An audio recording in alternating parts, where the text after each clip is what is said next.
తిరుమల శ్రీవారి పాదాల చెంత అలిపిరి జూ పార్క్ మార్గంలో శేషాచలం కొండలను ఆనుకుని దేవలోక్ ముంతాజ్ హోటల్ లాంటి ప్రైవేట్ సంస్థలకు గతంలో కేటాయించిన సుమారు 30 ఎకరాల స్థలాన్ని రద్దు చేస్తున్నట్లు తిరుమల శ్రీవారి సన్నిధిలో ఏపీ సీఎం నారా చంద్రబాబు నాయుడు ప్రకటించడం దైవానుగ్రహం శుభపర్ణయం అన్నారు. ముంతాజ్ హోటల్ నిర్మాణానికి తిరుపతి నగరపాలక సంస్థ తూడా స్థానిక పంచాయతీ అధికారులు ఇచ్చిన అనుమతులను వెంటనే రద్దు చేయాలని బీజేపీ నేత నవీన్ కుమార్ రెడ్డి అన్నారు. కలియుగ ప్రత్యక్ష దైవమైన తిరుమల శ్రీవారి శేషాచలం కొండలను ఆనుకొని అలిపిరి జూ పార్క్ రోడ్లో ఏదైతే గతంలో దేవలోక్ అనే ఒక సంస్థకి సుమారు 30 ఎకరాల పైచిలుకు స్థలాన్ని కేటాయించారో ఆ స్థలం క్రమేణా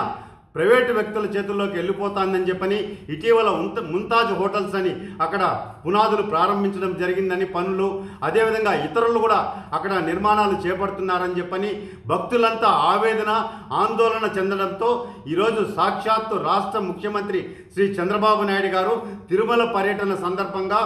ఏదైతే దేవలోక్కి ముంతాజ్ హోటల్స్కి అక్కడ స్థలాలు కేటాయించారో సుమారు 30 ఎకరాల పైచిలకు ఆ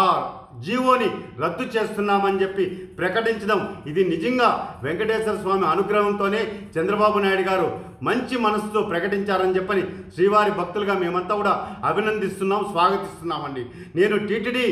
ఉన్నతాధికారులకి టీటీడీ చైర్మన్ గారికి విజ్ఞప్తి చేస్తున్నా, దయచేసి తిరుమల శ్రీవారి శేషాచలం కొండలను ఆనుకొని ఉన్నటువంటి స్థలాలలో భవిష్యత్తులో కూడా ప్రైవేటు వారికి ఎవ్వరికి కూడా అక్కడ స్థలాలు కేటాయించకుండా టీటీడీ బోర్డులో ఒక తీర్మానం చేసి ప్రభుత్వానికి పంపండి. శాశ్వతంగా ఎవ్వరు కూడా అక్కడ ప్రైవేటు వ్యక్తులు నిర్మాణాలు చేపట్టకూడదండి. ఏ నిర్మాణం చేపట్టినా శేషాచలం కొండలను ఆనుకొని ఆ జూ పార్క్ రోడ్లో కేవలం శ్రీవారి భక్తుల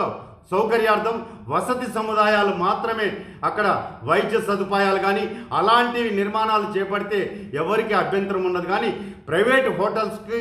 ఏదైతే స్టార్ హోటల్స్కి ముంతాజ్ హోటల్స్కి అలా రకరకాల ప్రైవేటు వ్యక్తుల చేతుల్లోకి ఆ స్థలం వెళ్లకుండా టీటీడీ బోర్డులో కూడా ఒక తీర్మానం చేసి ప్రభుత్వానికి పంపించాలని చెప్పని టీటీడీ అధికారులు కూడా వెంటనే స్పందించి ఆ 30 ఎకరాలు స్వాధీనం చేసుకొని భక్తుల సౌకర్యార్థం అక్కడ ఎటువంటి నిర్మాణాలు భవిష్యత్తులో 40 సంవత్సరాలని దృష్టిలో పెట్టుకొని రద్దీని దృష్టిలో పెట్టుకొని అక్కడ భక్తుల సౌకర్యార్థం వసతి సముదాయాల్ని ఏర్పాటు చేసే విధంగా చర్యలు చేపట్టాలని చెప్పని శ్రీవారి భక్తుడిగా స్థానికుడిగా విజ్ఞప్తి చేస్తున్నా. మంచి నిర్ణయం తీసుకొని ప్రకటించినటువంటి ముఖ్యమంత్రి చంద్రబాబు నాయుడు గారికి మనస్ఫూర్తిగా అభినందనలు, కృతజ్ఞతలు తెలియజేసుకుంటున్నానండి.